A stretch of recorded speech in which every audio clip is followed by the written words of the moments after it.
지난 시간 우리는 구원의 서정 가운데 양자를 함께 살펴봤습니다. 하나님은 태초부터 구원하기로 작정한 자기 백성에게 믿음을 주심으로 그들이 믿음을 발휘할 때에 의롭다 그렇게 여겨주십니다. 그러니까 죄에서 건져내심으로 죄인이 아닌 의인으로 살게 하신다 하시는 것이죠. 그런데 하나님은 단지 택한 백성을 의인으로 삼는 것에서 그치지 않으셨습니다. 그들을 모두 예수 안에서 이 양자로 삼으셨습니다. 하나님께서 성도와 교회를 종이 아니라 자녀로 삼으신 것은 크게 이 두 가지의 이유 때문이다 그렇게 말씀을 드렸죠. 기억나십니까? 하나는 하나님의 택한 백성 중에 그 누구도 포기하지 않으신다라고 하는 이 하나님의 강한 의지가 그 속에 담겨 있는 것이고, 다른 하나는 그 자녀에게 하나님의 유업을 주시기 위해서입니다. 그러니까 택한 백성에게 복을 주기 위해서다라고 하는 것입니다. 여러분, 양자는요 반드시 부모의 유산을 상속받습니다. 그러면 하나님의 택함을 입은 성도와 교회는 어떠한 인생을 살게 되는 것입니까? 하나님의 복을 받는 인생을 살게 된다라고 하는 것을 알 수 있습니다. 여러분, 하나님이 주시는 복, 하나님이 주시는 이 복이 무엇입니까? 하나님이 주시는 복 무엇이죠? 하나님 자신입니다. 하나님은 생명이시죠. 그러면 당연히 그분의 자녀에게 주시는 것도 무엇이겠습니까? 생명입니다. 하나님은 자기 자녀에게 가장 좋은 생명을 주시며 영광의 자리까지 함께 하시며 선하게 인도하십니다. 이것이 바로 하나님이 자기 자녀에게 주시는 복입니다. 이는 큰 특권입니다. 하나님의 이러한 은혜 때문에 우리는 더 이상 하나님을 두려워하지 않을 수 있게 된 것입니다. 하나님의 말씀도 기쁨으로 지킬 수 있는 그러한 존재가 된 것이며, 동시에 하나님을 아버지라고 부르며 편안한 존재로 여길 수 있게 된 것입니다. 피조물인 우리가 창조주를 어떻게 아버지라고 부를 수 있는 것입니까? 하나님의 허락이 없고는 절대로 불가능한 일입니다. 그런데 하나님이 그 일을 가능케 하신 것입니다. 그러니까 성도는 양자의 이 특권을 소중히 여기며 결단코 잃어버리지 않도록 주의를 해야 합니다. 어떠한 면에서 오늘날 여러분 현대인들의 가장 심각한 문제는, 아까도 말씀을 드렸지만, 주어진 특권을 특권인 줄 모르는 무지와 허락하신 특권을 기쁨과 감사함으로 활용하지 않는 어리석음이다 그렇게 봐도 결코 틀리지 않습니다. 그런데 이 문제를 심각하게 여기지 않는 것이 더 큰 문제죠. 아닙니다.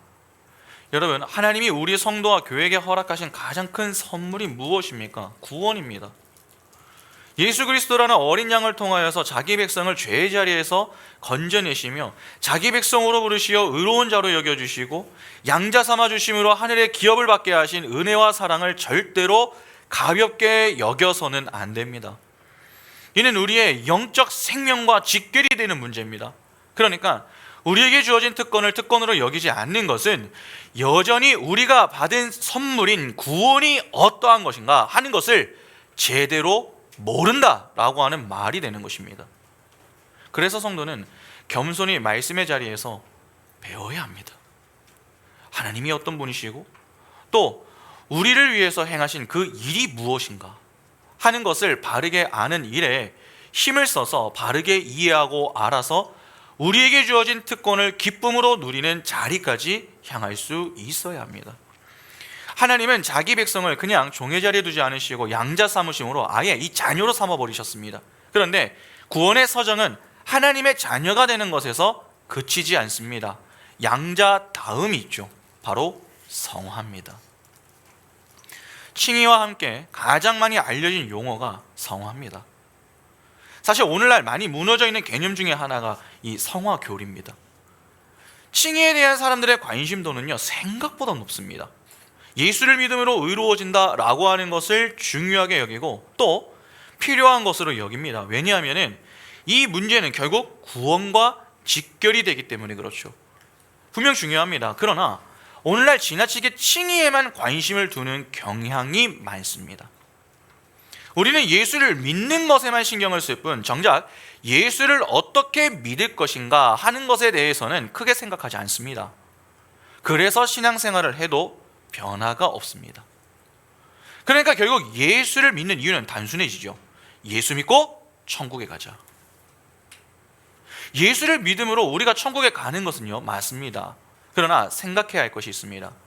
하나님이 우리를 예수 믿고 곧바로 천국에 데려다 놓으시는 것은 아니라는 사실입니다. 출애굽했던 이스라엘을 한번 생각해 보시기 바랍니다. 애굽에서 종살이하던 이스라엘이 모세의 인도 속에서 홍해를 건넜습니다.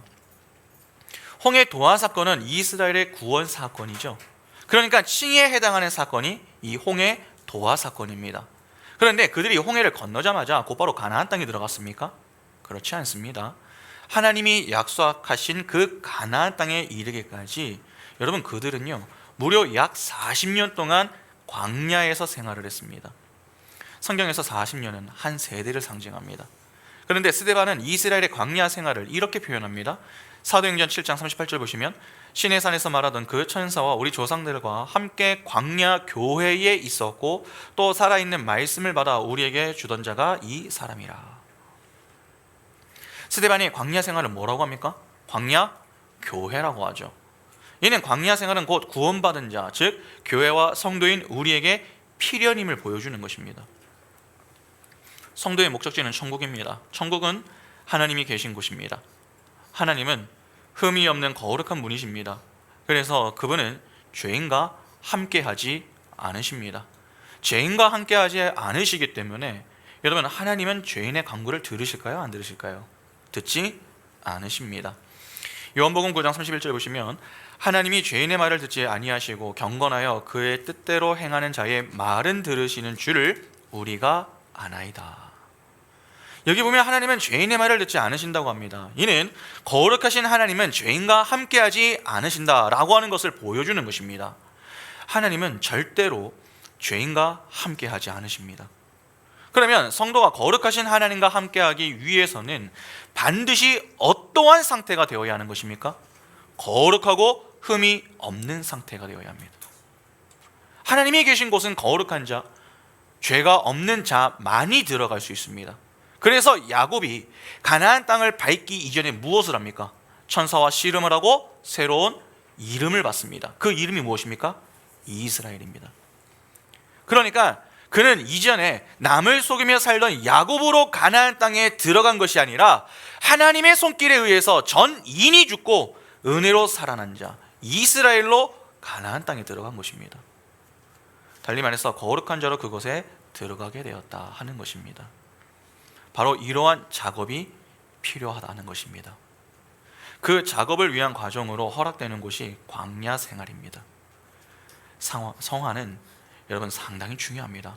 결코 소홀히 여길 만한 그러한 교리가 아닙니다. 중생이나 회심의 경우 단회적인 사건으로 끝이 나죠. 그러나 성화는 그렇지 않습니다. 성화는요 오랜 기간이 필요합니다. 왜 그렇습니까? 한번 생각해 보시기 바랍니다. 하나님의 구원으로 성도는 죄의 용서를 받음과 동시에 의인이 되었습니다. 하나님은 그런 자들을 자녀로 삼으셨죠. 그러니까 하나님에 의해서 성도는 영혼 구원이 일어나면서 새로운 피조물이 된 것입니다. 고린도후서 5장 17절에 그런즉 누구든지 그리스도 안에 있으면 새로운 피조물이라 이전 것은 지나갔으니 보라 새 것이 되었도다. 분명 우리는 예수 그리스도 안에서 새로운 피조물이 된 것이 맞습니다.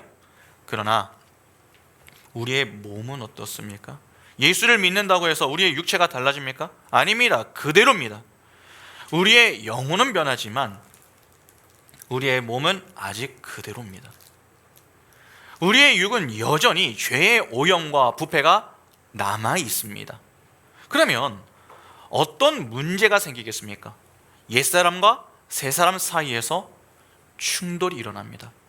그래서 이스라엘의 광야 생활을 보면 어떻습니까? 특히 민수기를 보면은 여러분 1장과 26장의 인구조사 가운데에 그 수많은 반란 사건들이 일어나지 않습니까? 미리암의 반란 사건, 정탐권 사건, 고라의 반란, 불뱀 사건 등 다양한 문제들이 끊이지 않고 일어났습니다. 그러한 반란 사건들이 일어날 때마다 하나님은 진노하셨고 하나님의 심판을 받아서 결국 이 출애굽 세대는 전부 광야에서 다 죽습니다. 여호수아와 갈렙만 가나안 땅에 들어갔을 뿐 그 외에 나머지 첫 세대는 다 죽었습니다. 이스라엘의 광야 생활은 약 40년입니다. 40년은 한 세대라고 했습니다. 한 세대 동안 이스라엘이 다 죽었습니다. 그런데 그들이 죽은 이유가 하나님을 불신하여 일으킨 반란 때문이었죠. 이는 그 광야 생활을 하는 내내 그들이 옛사람과 새사람 사이에서 계속해서 갈등했음과 동시에 성화의 과정의 필요성과 중요성을 보여주는 아주 중요한 내용이 되는 것입니다. 이는 이스라엘의 이야기에만 국한되는 내용이 아닙니다. 당장 우리도 한번 생각해 보시기 바랍니다. 예수 믿고 우리는 완전히 새 사람이 되었습니까? 자신의 삶을 돌아보면 왠지 조금 민망하지 않으십니까? 분명 주일에 나와서 예배하고 오후에 교육을 받으면서 그래, 이번 주는 믿음으로 열심히 살아보자, 성경도 좀 많이 읽어보고 또 기도도 시간을 내어서 꼭 해봐야지, 그렇게 믿음의 결단을 하고 한 주를 시작합니다. 그러나 당장 월요일이 시작이 되면 어떻게 됩니까? 주일에 깨닫고 결단했던 그 모든 것들이 어디론가 사라지고는 없습니다. 공부 때문에, 일 때문에, 알바 때문에, 교제 때문에 등 다양하고 바쁜 일상을 보내면서 그렇게 하루하루가 지나갑니다. 그러다가 금요일이 되고 토요일이 되면 어떻습니까? 경고생활 보고서 써야 하는데 쓸 내용이 없네. 이번 주 성경 읽기로 했는데 한 장도를 못 읽었네. 기도하기로 했는데 1분도 제대로 기도를 못했네. 그렇게 후회만 하면서 주일에 나와서 시무룩하게 있다가 다른 사람들도 그렇게 지냈다고 하면 너도야? 나도야.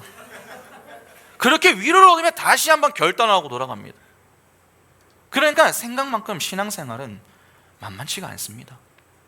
그렇게 우리는 매주, 매일, 매 순간 믿음과 이성 사이에서, 하나님과 세상 사이에서 갈등하며 지냅니다. 때문에 우리는 성화의 과정을 통해서만 하나님 나라에 들어가야 하는 것입니다. 그러면 일단 여기서 분명히 알 수 있는 것은 무엇입니까? 성화는 선택이 아니라 필수다 하는 것입니다. 구원은 죄의 지배에서 해방되는 것이다 라고 하면은 성화는 구원의 확장이다, 그렇게 볼 수 있습니다. 그리고 구원의 서정 가운데 성화가 중요한 이유가 있습니다.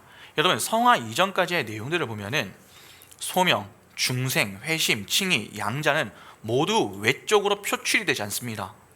예수 믿고 따르는 삶을 산다고는 합니다. 그러나 겉으로 보이는 것이 하나도 없다면 어떻게 되겠습니까? 우리가 무엇으로 예수 믿는 자가 맞는지 확인할 수 있습니까? 없습니다. 그래서 주관적으로 인식하도록 하나님이 허락하신 것, 그것이 바로 성화입니다. 그러면 우리는 성화의 교리를 통해서 두 종류의 그리스도인이 있음을 좀 고민해 볼 수 있습니다. 바로 유사 그리스도인과 진짜 그리스도인입니다. 겉으로 보기에 둘 다 비슷합니다. 그러나 둘은 완전히 다릅니다. 유사 그리스도인은 남들은 의식하지 못합니다. 그냥 혼자 구원받았다, 그렇게 생각합니다. 그러나 진짜 그리스도인은 자신은 의식하지 못합니다. 그런데 다린이들의 평가로 자신이 바뀌었다라고 하는 것을 깨닫습니다. 진짜는 하나님의 은혜의 강체가 나는데 의식하지 못합니다. 그러나 외부인들이 먼저 의식하는 것과 같습니다. 그래서 객관화시키죠. 그러니까 남이 봤을 때 예수 믿고 정말 많이 변한 것 같다. 여러분, 그게 진짜라는 것입니다. 아무리 내가 스스로 예수를 잘 믿는다, 그렇게 자화자찬을 해도 주변 모든 사람들이 그것을 믿지 않는다면 그건 가짜입니다. 여러분, 왜 이 문제가 중요한 줄 아십니까? 이를 통해 우리는 우리의 구원을 확인할 수 있기 때문에 그렇습니다. 그러니까 하나의 표징 역할을 하는 것입니다. 표징으로서의 성화는 하나님의 언약 백성이 되었음을 하나님께 입증하는 서약서와 같습니다. 때문에 성화를 가볍게 여기거나 소홀히 여기면 안 됩니다. 그런데 우리가 성화에 대해서 오해하면 안 되는 내용들이 좀 몇 가지 있습니다. 5가지를 말씀드릴 겁니다. 첫째, 순서입니다. 개혁주의 교회의 구원의 서정에서 성화는 칭이 뒤에 있습니다. 그러니까 의로워진 자가 의로운 행위를 하게 된다라고 하는 것입니다. 그러나 바리새인들을 비롯하여서 유대인들의 경우에는 이 순서를 반대로 생각했습니다. 성화를 칭이 뒤에 두는 것이 아니라 앞에 넣어서 성화, 칭이 순으로 보았습니다. 그러니까 성화가 되어야 의로워진다, 그렇게 본 것입니다. 만일 이 순서대로 생각하게 되면 어떤 문제가 생길까요? 구원은 은혜가 아니라 행위로 얻게 된다라고 하는 논리가 되게 됩니다. 그러니까 행위는 구원의 조건이 되는 것이죠. 아닙니다. 분명 신앙생활에는 행위가 필요합니다. 그러나 그 행위는 구원의 조건으로서가 아니라 구원의 결과로 나오는 것이어야 합니다. 때문에 순서를 혼동하시면 안 됩니다. 둘째, 예수만 믿으면 된다라고 하는 사고방식입니다. 가끔 하나님이 다 하신다 그렇게 여기면서 자신은 아무것도 안 하려고 하는 그러한 분들이 좀 있습니다.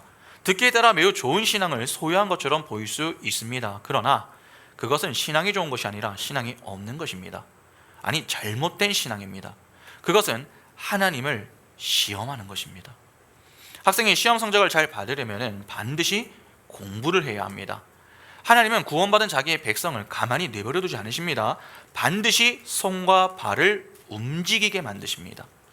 이사야 61장 10절 보시면 내가 여호와로 말미암아 크게 기뻐하며 내 영혼이 나의 하나님으로 말미암아 즐거워하리니 이는 그가 구원의 옷을 내게 입히시며 공의의 겉옷을 내게 더하심이 신랑이 사모를 쓰며 신부가 자기 보식으로 단장한 같게 하셨습니다. 하나님이 신부에게 구원의 옷, 의의 겉옷을 입히신다라고 하는 이 내용과 함께 신부가 자기 보물로 단장한다라고 하는 말이 나옵니다. 신부가 준비하는 자기 보물이 있다는 것입니다. 그러니까 혼인잔치는 하나님이 전적으로 해 주시는 것이기도 하지만 동시에 신부가 스스로 해야 할 일이기도 하다는 것입니다. 이를 달리 표현하면 구원은 전적으로 하나님이 선물로 주시는 것이지만 그렇게 구원받은 자들을 하나님은 가만히 내버려 두지 않으신다는 것입니다. 반드시 그들의 손발을 움직여서 하나님이 원하시는 상태로 만들어 놓으십니다. 그러한 상태로 만들기 위해 하나의 과정을 예비하시고 그 자리로 넣어버리십니다. 그것이 바로 광야 생활입니다. 그리고 그것을 성화라고 부릅니다. 때문에 예수만 믿으면 되겠지, 그렇게 단순히 생각하시면 안 됩니다. 오히려 예수를 어떻게 믿어야 하는가, 그것을 고민하면서 하나님이 우리에게 요구하시는 것이 무엇인가를 깨닫고 그 요구에 믿음으로 반응하기 위하여서 자꾸 노력을 해야 합니다.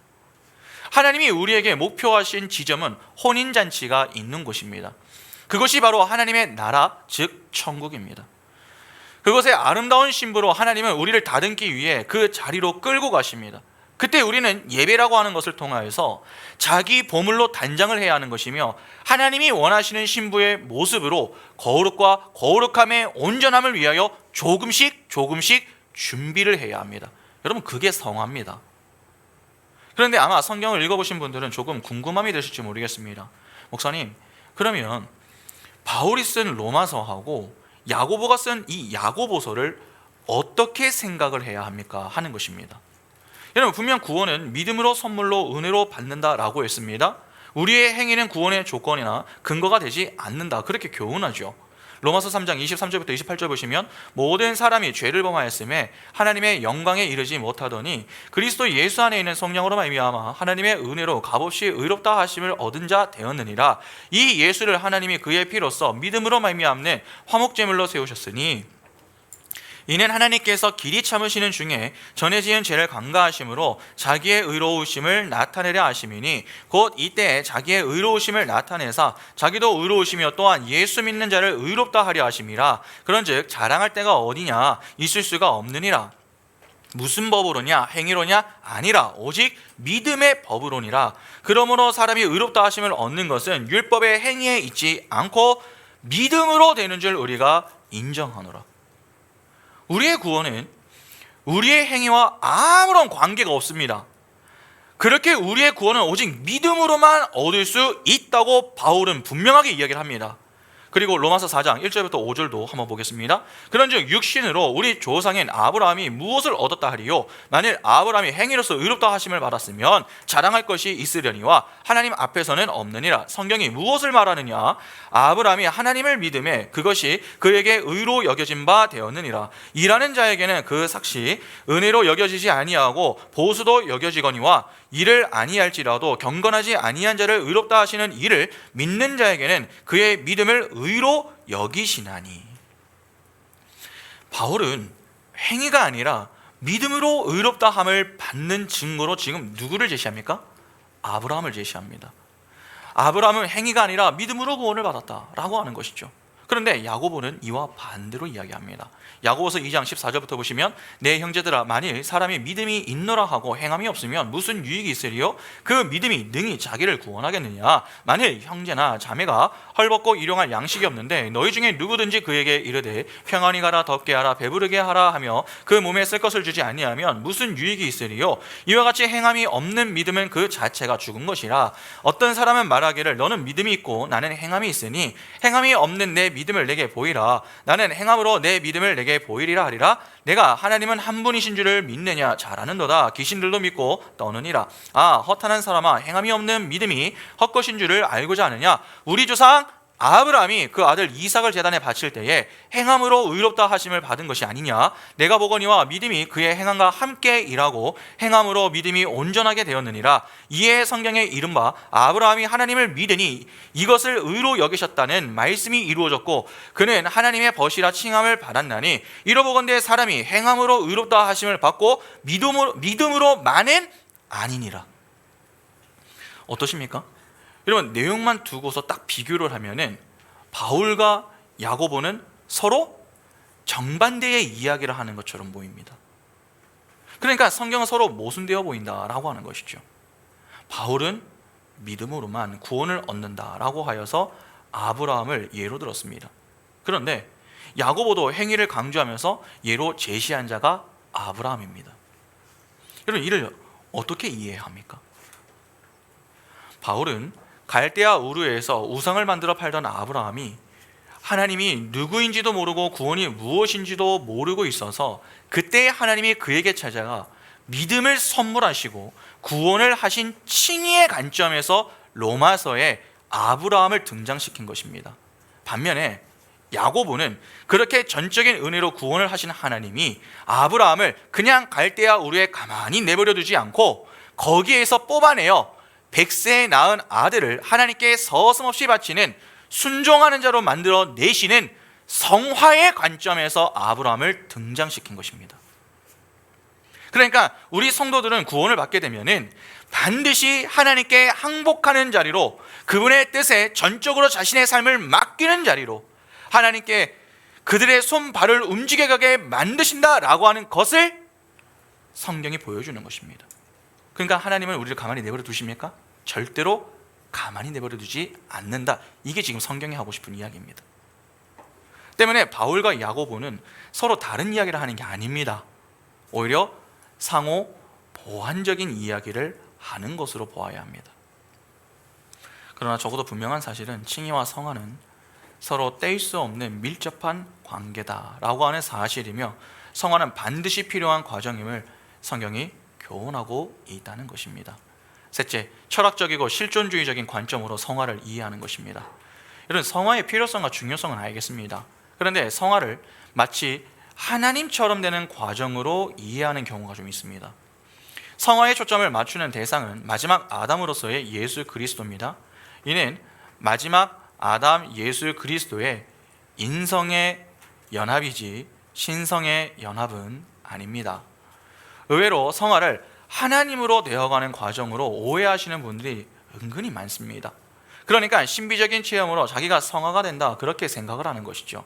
그런 자들은 예수의 도덕적, 이성적 탁월성에는 별로 관심이 없습니다. 다시 말해서 말씀에는 관심이 없다는 것입니다. 그냥 환상을 보거나 예언을 하거나 영적인 분별력을 가지면 성화가 되었다, 그렇게 여기는 것입니다. 그러나 그러한 과정을 지향하면 할수록 그러한 자들은 겸손해지는 것이 아니라 반대로 교만해집니다. 우리가 그러한 신비적인 체험을 한다고 성화되었다라고 보는 것은 좀 무리가 있습니다. 그런가 하면은 여러분, 실존주의적인 관점에서 이해하는 것도 조심할 필요가 있습니다. 자꾸 어떤 주관적인 깨달음에 초점을 두려고 하는 자들이 있습니다. 자신이 성경을 읽고 무언가를 깨달으면은 막 굉장히 이 성화가 된 것처럼 그렇게 생각을 하는 것이죠. 예를 들어서 큐티를 잘하면 자신을 신령한 자처럼 그렇게 여깁니다. 그러나 여러분, 문맥과 아무 상관없이 그냥 자의적 해석으로 큐티를 하는 것은 정말 위험합니다. 그런데 새로운 것을 깨달은 것처럼 자신은 말씀을 해석하고 성화되고 우월한 신앙을 가진 것처럼 여기는 분들이 주변에 간혹 있습니다. 키에르케고르라고 하는 자가 바로 여기에 속했던 자입니다. 그런데 그는 철학자이지 신학자가 아니었습니다. 그는 신에 대한 이야기를 합니다. 그러나 그 신은 성경이 규정한 명확한 교리적 체계로 바라보는 신이 아닙니다. 그러니까 신의 내용이 없습니다. 그냥 내가 주관적으로 깨달으면 신 앞에 단독자가 되는 것입니다. 그러니까 키에르케고르에게 신은 막연한 존재인 거죠. 모든 합리성을 다 포기하고 주관적인 깨달음을 가지고 의지로 결단만 하면 되는 것입니다. 큐티에서 생겨나는 오류가 바로 여기에 있습니다. 성경이 무엇을 말하는가? 그건 중요하지 않습니다. 내 삶에 고통과 괴로움이 있는데 성경이 나에게 무언가 깨달음을 준 것 같다, 그렇게 느끼면은 그것으로 위로를 받고 나는 성화가 되었어, 그렇게 믿습니다. 실존주의자에게 중요한 것은 거기서 의지적으로 결단을 하는 것입니다. 그런 자들은 여러분 특징이 하나 있는데, 남이 뭐라고 해도 말을 듣지 않습니다. 내가 깨달은 것, 그게 중요한 겁니다. 이러한 실존주의적 사고에 여러분 신비주의적인 것이 혼합이 되면은 문제는 더 심각해집니다. 혹시 대천덕 신부의 예수원을 아십니까? 그곳에 있는 자들은 모든 걸 다 물어봅니다. 직관적으로 깨달음을 주면 그것부터 합니다. 양치를 먼저 할까요? 밥을 먼저 먹을까요? 그냥 아무거나 먼저 해도 상관없지 않습니까? 근데 그러한 사소한 것까지 다 물어봅니다. 그런데 그들은 그것을 또 굉장히 영성이 뛰어난 것으로 그렇게 여깁니다. 뻔한 것도 하나님께 물어야 한다, 그렇게 생각하는 것이죠. 왜냐하면 그것을 성화라고 생각하기 때문에 그렇습니다. 일상의 모든 일을 성령께 물어보고 인도를 따르는 것입니다. 자신의 의지를 다 포기해야 합니다. 성령의 인도하면 그냥 다 따라야 합니다. 그런 자들이 영적인 자다, 그렇게 생각하는 것입니다. 이렇게 실존주의와 신비주의가 합쳐지면은 이렇게 괴물이 되는 것입니다. 자꾸 이러한 오류들이 생겨나는 이유가 바로 성화를 오해했기 때문입니다. 성화를 오해하면 반드시 생겨나는 문제가 하나 있습니다. 결국 다 자기 의로 향합니다. 넷째, 도덕적 변화를 성화로 인식하는 것입니다. 사실 성화에 대해서 가장 많이 오해하는 내용이 바로 여기에 있죠. 도덕적으로 내가 조금만 변하면 내가 성화했다, 그렇게 생각하는 것입니다. 욕을 하던 자가 욕을 끊었습니다. 술을 마시던 자가 술을 끊었습니다. 담배를 피던 자가 담배를 끊었습니다. 그러한 도덕적 윤리적 변화로 내가 성화가 되었다, 그렇게 여기는 것입니다. 분명 성화 속에 이러한 모습들이 생겨날 수 있습니다. 그러나 그러한 도덕적인 변화가 있다고 반드시 성화되었다, 그렇게 보기는 어렵습니다. 바리새인들을 잘 한번 생각해 보시기 바랍니다. 율법적으로 그들은 흠잡을 내용이 거의 없었습니다. 그들은 도덕 윤리적인 부분을 얼마나 신경 썼습니까? 그러나 예수는 그런 그들을 향하여서 뭐라고 말씀하셨습니까? 독사의 자식, 외식하는 자들, 그렇게 일갈하셨습니다. 그러니까 율법적으로 또는 도덕적인 변화가 꼭 성화다, 그렇게 보기 어려운 것입니다. 그러면 왜 그들은 예수에게 그렇게 책망을 받은 것입니까? 여러분, 바리새인들의 궁극적인 관심은 무엇이었습니까? 자기의였습니다. 그리스도가 아니었습니다. 아까 성화를 오해하면 반드시 생겨나는 문제가 무엇이라고 했습니까? 그 모든 노력이 결국 어디로 향합니까? 자기의로 향합니다. 그러니까 도덕적인 변화가 성화의 본질은 아닌 것입니다. 때문에 착한 행실, 선한 행실로 도덕적인 변화를 여러분 성화로 오해하지 않도록 주의를 좀 할 필요가 있습니다. 다섯째, 완전 성화는 이 땅에서 일어나지 않습니다. 여러분, 성화는요 완료형이 아닙니다. 현재형입니다. 그러니까 날로 변해야 하는 것, 그게 맞습니다. 그러나 이 땅에서 완전 성화는 일어나지 않습니다. 이를 오해했었던 인물이 바로 요한 웨슬리였습니다. 그는 완전 성화가 있다, 그렇게 주장을 했습니다. 성령 체험을 강력하게 받아서 성령 세례를 받으면 된다, 그렇게 보았던 것이죠. 그러나 말년에 그는 자신이 틀렸다라고 하는 것을 인정했습니다. 완전 성화라고 하는 것은 여러분 예수의 재림 때에 일어나는 것입니다. 그러니까 우리는 성화를 추구할 때에 완전 성화를 추구하되 점진적으로 예수의 형상을 닮아 영광에서 영광에 이르기 위한 일에 초점을 두고 걸어가야 하는 것입니다.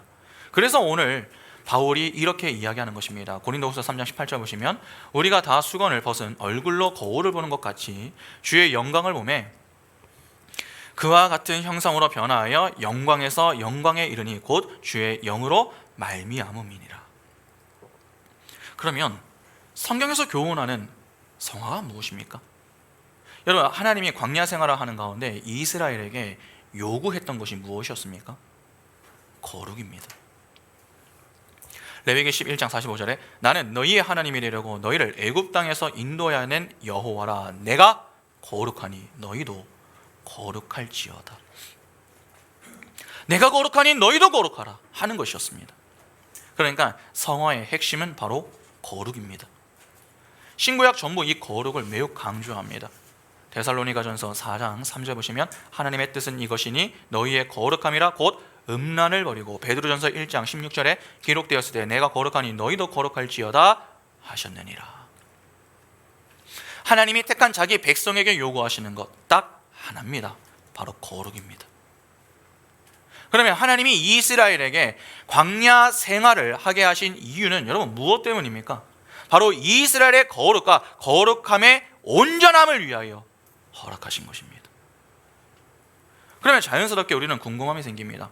거룩한 삶이 무엇인가 하는 것입니다. 로마서 8장 12절과 13절 보시면 그러므로 형제들아 우리가 빚진 자로 돼 육신에게 져서 육신대로 살 것이 아니니라. 너희가 육신대로 살면 반드시 죽을 것이로되 영으로서 몸의 행실을 죽이면 살리니. 여기에 하나님이 우리의 몸의 행실을 죽이고 옳은 행실로 살아라 그렇게 명하십니다. 여기서 몸의 행실을 죽이라 하는 이 몸의 행실이란 몸의 습관 혹은 우리 육신이 훈련하고 연습하여 습득해 온 것을 의미합니다. 이 육신의 습관은 어떻게 우리에게 형성이 됩니까? 모든 인간은요 의식주의 해결에 대한 욕구를 가지고 태어납니다. 이는 단지 생계의 문제가 아니라 생존의 차원입니다. 그러나 인간은 의식주에 대한 욕구만이 아니라 보다 깊고 강하며 영구적인 욕구가 있습니다. 바로 사랑, 용납, 안정감, 소속감 등 그러한 것들이죠. 이것들은 모두 인간의 본능과 같습니다. 원래 인간은 홀로 독립적인 존재로 창조가 된 것이 아닙니다. 하나님 의존적인 존재로 지음을 받았습니다. 그런데 죄를 지은 인간은 이 모든 것을 상실해버리죠. 하나님이 그들을 떠나버리심으로 인간들은 사랑과 안정감, 소속감 등 다 잃어버렸습니다. 그래서 인간은 스스로를 보호하기 위해서 성을 쌓고 힘을 키워야 했습니다. 스스로 자신을 보호해야 하기 때문에 자기 이외의 남들은 모두 이 경계의 대상이 된 것입니다. 그러나 인간은 채우고 싶은 정당한 욕구를 여전히 가지고 있습니다. 그런데 모든 인간은 그렇게 누군가 자신의 욕구를 채워주기만을 원하지 남의 욕구를 채워줄 수 없는 죄인이 되어버렸습니다. 자기 자신에게 채워져야 할 정당한 욕구가 채워지지 못할 때 인간은 거절감과 거부감을 무의식에 쌓게 되는 것입니다. 그것을 상처 또는 수치라고 부릅니다. 이러한 문제를 극복하려고 하는 방식을 육신의 습관 또는 몸의 행실이라고 부릅니다. 지금 계속해서 살펴보고 있는 여러분 가인과 아벨의 이야기를 가만히 한번 생각해 보시기 바랍니다. 가인과 아벨이 하나님께 제물을 정성스럽게 준비를 해서 제사를 드렸습니다. 그런데 그 중에 가인의 것은 받으시고 가인의 것은 받지 않으시고 이 아벨의 것만 받으셨죠. 두 사람의 제사를 다 받으시면 좋은데 그렇게 하지 않으신 것입니다. 그러자 가인의 반응이 어떻습니까? 창세기 4장 3절부터 9절 보시면 세월이 지난 후에 가인은 땅의 소산으로 제물을 삼아 여호와께 드렸고 아벨은 자기도 양의 첫 새끼와 그 기름으로 드렸더니 여호와께서 아벨과 그의 제물은 받으셨으나 가인과 그의 제물은 받지 아니하신지라. 가인이 몹시 분하여 안색이 변하니 여호와께서 가인에게 이르시되 내가 분하여 함은 어찌 됨이냐 안색이 변하면 어찌 됨이냐 내가 선을 행하면 어찌 낯을 들지 못하겠느냐 선을 행하지 아니하면 죄가 문에 엎드려져 있느니라. 죄가 너를 원하나 너는 죄를 다스릴지니라. 가인이 그의 아우 아벨에게 말하고 그들이 들에 있을 때에 가인이 그의 아우 아벨을 쳐 죽이니라. 여호와께서 가인에게 이르시되 내 아우 아벨이 어디 있느냐. 그가 이르되 내가 알지 못하나이다. 내가 내 아우를 지키는 자니까. 하나님이 자신의 제물을 받지 않은 그 일에 심히 분노하여 동생 아벨을 쳐 죽였습니다. 제사를 한번 안 받아주신 그 일이 여러분 얼마나 큰 일이기에 동생까지 죽이는 것입니까? 도대체 가인이 아벨을 왜 죽인 것입니까? 아벨만 없으면 자신이 인정을 받을 수 있다, 그렇게 여겼기 때문입니다. 그러니까 너만 없으면 하나님이 내 제사를 받으실 것인데 너 때문에 내가 인정을 받지 못한 거야. 그렇게 여기며 동생을 자신의 경쟁 상대요, 자신에게 수치를 준 원수로 여겨서 죽인 것입니다. 그렇게 동생을 죽여서라도 자신의 욕구를 채우려고 하는 존재가 바로 죄로 타락한 죄인인 것입니다. 그런데 죄인들의 몸의 행실은 단지 살인으로만 나타나는 것이 아닙니다. 살인 이외에도 거짓말, 무관심, 교만, 무시, 분노, 반항, 복수, 스포츠 중독 등 다양한 증상들로 나타납니다. 어떻게든 자기 자신을 스스로 보호하고 지켜야 하기 때문에 이렇게 다양한 증상들로 자기 보호의 행위를 하게 되는 것입니다. 그런데 여러분, 이와는 조금 성격이 다른 모습들도 있습니다. 겉으로 보기에 아주 좋아 보이는 것들도 있습니다. 자신을 보호하기 위한 내용들은 꼭 폭력적이거나 파괴적이고 또 중독적인 것들로만 나타나는 것은 아닙니다. 이와는 반대로 인위적인 사랑, 존경 등으로 나타나기도 합니다. 예의 바름, 유머러스한 사람이 되기 위한 노력, 존경을 받기 위한 겸손과 목숨을 걸고 공부하여 학벌을 쌓으려고 하는 행위, 부를 쌓아서 성공한 자가 되고자 하는 노력 등도 있습니다. 아마 누군가는 에이 목사님, 이것이 왜 나쁜 것입니까? 그렇게 반문하실지도 모르겠습니다. 그러나 그러한 자기 보호에서 나온 행위들, 타인들로부터 존경받지 못할까 봐 행하는 그 모든 행위들은 겉으로 아무리 좋게 보이고 화려해 보여도 다 죄입니다. 바울이 말하는 몸의 행실은 바로 이러한 것들을 이야기하는 것입니다. 그러니까 우리가 끊어내야 할 것들이 여러분은 얼마나 많이 있겠습니까? 그러면 우리 삶에 나타나야 하는 옳은 행실이라고 하는 것은 무엇입니까? 나의 옛사람, 나만 생각하고 나만 보호하고 나만 감싸려고 했었던 내 자아가 깨지는 삶, 그리고 나로 말미암아 하나님과 이웃이 이익을 보는 삶, 그러한 삶이 바로 성도들의 옳은 행실입니다. 그것이 바로 거룩입니다. 사실 이것이 십자가 아닙니까? 십자가. 그러니까 우리 삶 속에서 반드시 나타나야 하는 것이 무엇입니까? 십자가입니다. 그래서 주님께서 제자들에게 이렇게 말씀하시죠. 마태복음 16장 24절에 이에 예수께서 제자들에게 이르시되 누구든지 나를 따라오려거든 자기를 부인하고 자기 십자가를 지고 나를 따를 것이니라. 주님이 제자들에게 자기 십자가를 지고 따르라, 그렇게 말씀하십니다. 도대체 자기 십자가가 무엇입니까? 예수 그리스도의 십자가입니다. 십자가는 오직 하나, 예수 그리스도의 십자가밖에 없습니다. 원수 같은 아내, 원수 같은 남편, 원수 같은 자식 아닙니다. 예수 그리스도의 십자가가 무엇을 상징합니까? 우리의 죄가 저주를 받아 죽는 곳이 십자가입니다. 그 모든 죄가 죽고 우리가 새 사람으로 태어나는 것입니다. 그것을 우리의 구원이라고 하는 거 아닙니까? 그러니까 우리의 삶 속에서 우리가 타락함으로 자기 보호를 위해 육신의 습관으로 행하던 것들을 하나 둘씩 끊어내는 것이 바로 자기 십자가를 지고 주님을 따르는 삶이 되는 것입니다. 여러분, 십자가를 생각하면 딱 떠오르는 것이 무엇입니까? 십자가를 지는 게 쉽습니까? 어렵잖아요. 무엇이 생각나십니까? 고난입니다. 십자가를 지고 사는 인생에는 고난이 있습니다. 자주 사람들은 이 고난을 단지 병에 들거나 사업이 망하는 정도로만 생각을 합니다. 그렇지 않습니다. 성경이 말하는 고난은 십자가입니다. 나의 몸의 행실이 죽는 것입니다. 나만을 사랑하는 삶에서 하나님과 하나님께서 사랑하라 하신 이웃을 사랑하는 삶으로 바꾸어가는 것입니다. 그것을 고난이라고 하는 것입니다. 예수를 믿고 핍박을 받거나 사업이 망하고 병에 걸렸을 때에 그런 상황 속에서도 여전히 우리의 몸의 행실이 살아 움직인다면 우리는 고난을 통과하는 것이 아닙니다. 오히려 그러한 상황 가운데서도 여전히 내 유익을 붙잡고 살려고 하는 자들의 모습을 발견하면서 나는 정말 하나님의 은혜가 아니면 불가능한 존재구나. 정말 나는 연약하구나. 그렇게 통곡하며 회개의 삶으로 하나님의 은혜를 소망하는 것이, 여러분, 그것이 바로 고난입니다. 내가 하나님의 자녀로 바르게 살기 위하여 내 방식, 내 뜻을 끊어내는 것, 정말 쉽지 않습니다. 그래서 고난이라고 하는 것입니다. 무조건 억울한 상황, 가난, 어려운 상황을 고난이라고 하는 것 아닙니다. 자기 보호를 위해 남에게 존경받고 사랑받기 위해 목숨을 버릴 수 있는 존재가 바로 죄인입니다. 그만큼 인간은 인정 욕구가 강합니다.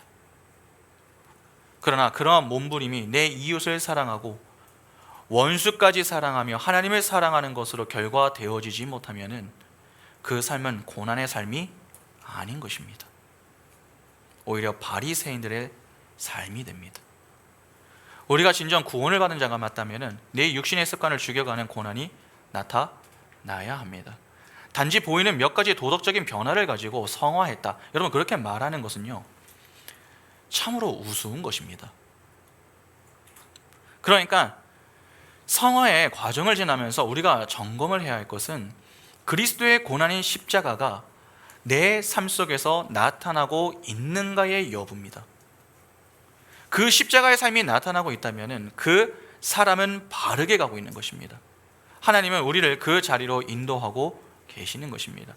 자기 십자가를 지는 자는요, 절대로 교만할 수 없습니다. 겸손하여 자기의 의가 아니라 하나님의 의를 드러냅니다. 하나님은 그 자리로 우리를 인도하시는 것입니다.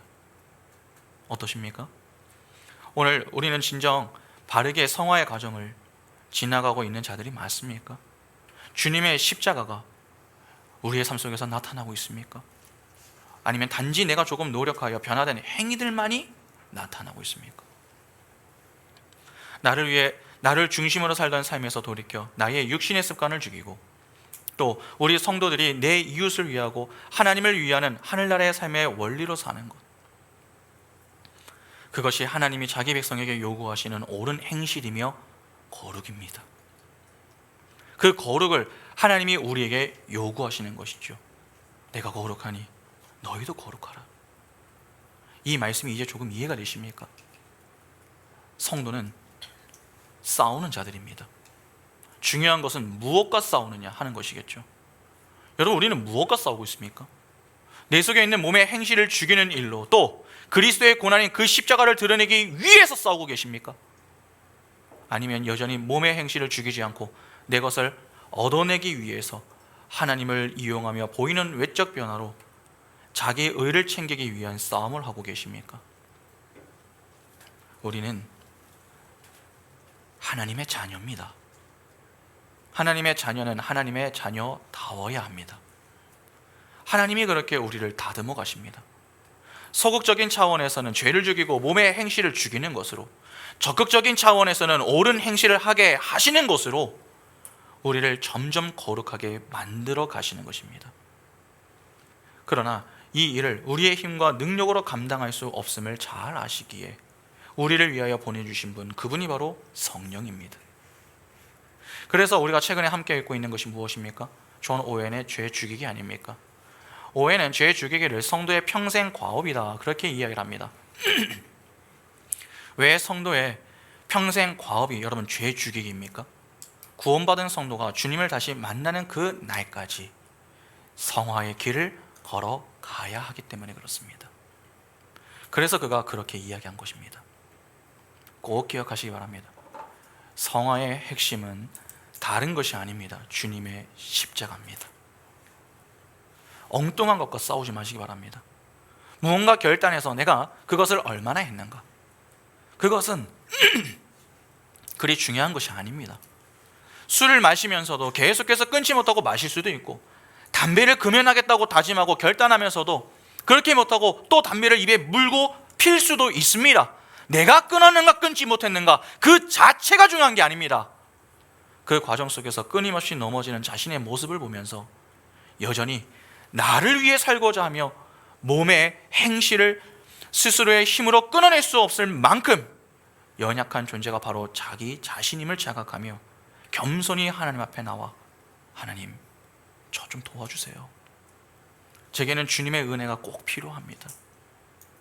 그렇게 주님의 은혜를 간구하며 주님이 우리를 다듬어 가시는 그 자리를 이탈하지 않고 믿음으로 순종하며 걸어가는 그 속에 하나님이 기뻐하시는 옳은 행실과 거룩이 나타나는 것, 그것이 더 중요합니다.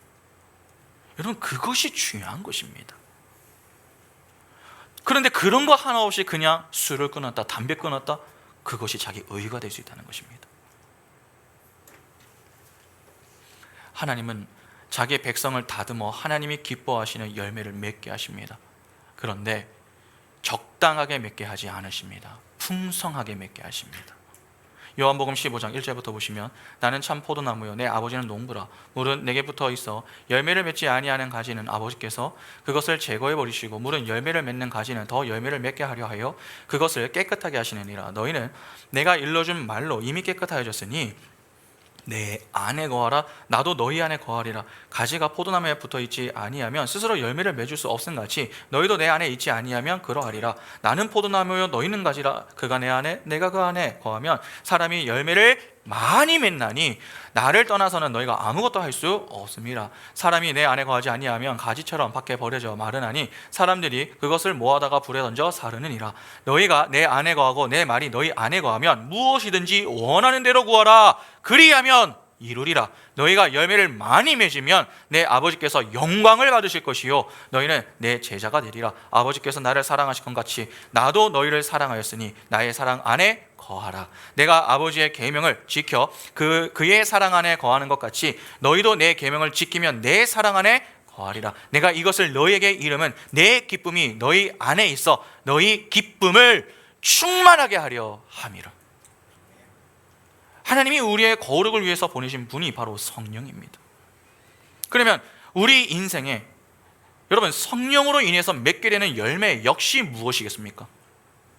무엇이겠습니까? 당연히 성령의 열매죠. 갈라디아서 5장 22절부터 26절 보시면, 오직 성령의 열매는 사랑과 희락과 화평과 오래 참음과 자비와 양성과 충성과 온유와 절제니 이 같은 것을 금지할 법이 없느니라. 그리스도 예수의 사람들은 육체와 함께 그 정욕과 탐심을 십자가에 못 박았느니라. 만일 우리가 성령으로 살면 또한 성령으로 행할지니 헛된 영광을 구하여 서로 노엽게 하거나 서로 투기하지 말지니라. 여러분, 믿음의 눈을 열고 오늘도 우리의 거룩을 위하여서 일하시는 그 주님을 바라보며 겸손히 주님의 선하심을 소망하시기 바랍니다. 하나님이 우리의 인생에 함께 하시며 우리로 하여금 옳은 행실을 하게 하시고 풍성한 성령의 열매를 맺게 하십니다. 몸의 행실을 죽이는 일에 더욱 최선을 다하시고 옳은 행실, 즉 거룩함을 날로 더해 가시며 늘 거룩하신 하나님께만 영광을 돌리시기 바랍니다. 그것이 성화의 바른 삶입니다. 그 복된 삶이 바로 오늘 우리 모두의 삶이 될 수 있기를 간절히 소망합니다. 함께 찬양하겠습니다.